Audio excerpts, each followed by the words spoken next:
50 लाखांच्या विम्यासाठी डॉक्टर पोलिसांनीच रचला कट. 10 जणांवर गुन्हा दाखल झालाय. त्या 40 गावामध्ये विमा हडपण्यासाठी मेहुणबारे पोलीस आणि डॉक्टरांनी मिळून रचलेल्या 50 लाखांचा बनाव उघड झालाय. मृताच्या फोटोवरील तारखेने रॅकेटचा पर्दाफाश केला असून 10 जणांवर गुन्हा दाखल झालाय. मालेगाव येथील राजेंद्र शालंदर जाधव यांचा प्रत्यक्षात 23 फेब्रुवारी 2024 रोजी यकृत म्हणजेच लिव्हर आजाराने मृत्यू झाला होता. मात्र त्यांच्या नावावर 50 लाख रुपयांचा पर्सनल ॲक्सिडेंट इन्शुरन्स काढण्यात आला होता. मृताची पत्नी अरुणा जाधव यांनी विमा कंपनीकडे दावा करताना 19 एप्रिल 2025 रोजी दैवत फाट्याजवळ 4 चाकी वाहनाच्या धडकेत अपघात झाल्याचे सांगितले. तसेच ग्रामीण रुग्णालयात उपचारादरम्यान त्यांचा मृत्यू झाल्याचे नमूद करण्यात आले. फोटोवरील तारखेने उघड झाला बनाव.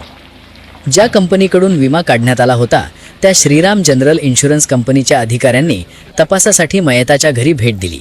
तपासादरम्यान घरातील भिंतीवर लावलेल्या फोटोवर मृत्यूची तारीख 23 फेब्रुवारी 2024 अशी स्पष्ट लिहिलेली आढळली. त्यामुळे अपघाती मृत्यूचा दावा खोटा असल्याचे विमा कंपनीच्या निदर्शनास आले आणि संपूर्ण बनाव उघडकीस आला. डॉक्टरांकडून बनावट वैद्यकीय कागदपत्रे. चाळीसगाव येथील डॉक्टर मंदार करंबळेकर यांच्यावर तसेच ग्रामीण रुग्णालयाचे तत्कालीन वैद्यकीय अधिकारी डॉक्टर मंदार बडेकर यांच्यावर बनावट वैद्यकीय कागदपत्रे तयार केल्याचा आरोप आहे. अपघाती मृत्यूचे खोटे प्रमाणपत्र तयार करून देण्यात आल्याचे तपासात समोर आले आहे. पोलीस कर्मचाऱ्यांचाही सहभाग. मेहुणबारे पोलीस ठाण्यातील काही कर्मचाऱ्यांचाही या प्रकरणात सहभाग असल्याचे समोर आले आहे.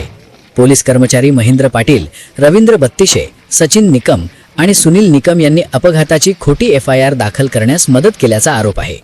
या प्रकरणी मेहुणबारे पोलीस ठाण्यात एकूण 10 जणांविरुद्ध गुन्हा दाखल करण्यात आला असून काही आरोपींना अटकही करण्यात आली आहे. 4 ते 5 कोटींच्या घोटाळ्याची शक्यता.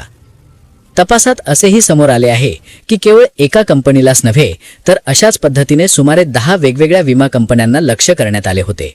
त्यामुळे या प्रकरणातून जवळपास 4 ते 5 कोटी रुपयांचा विमा घोटाळा उघड होण्याची शक्यता व्यक्त होत आहे.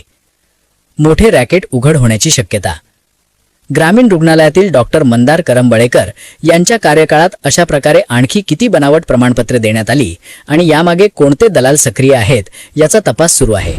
या प्रकरणामुळे संपूर्ण जळगाव जिल्ह्यात खळबळ उडाली असून सरकारी यंत्रणेतच काही जण गुन्हेगारांना मदत करत असल्याचा गंभीर प्रश्न उपस्थित झाला आहे.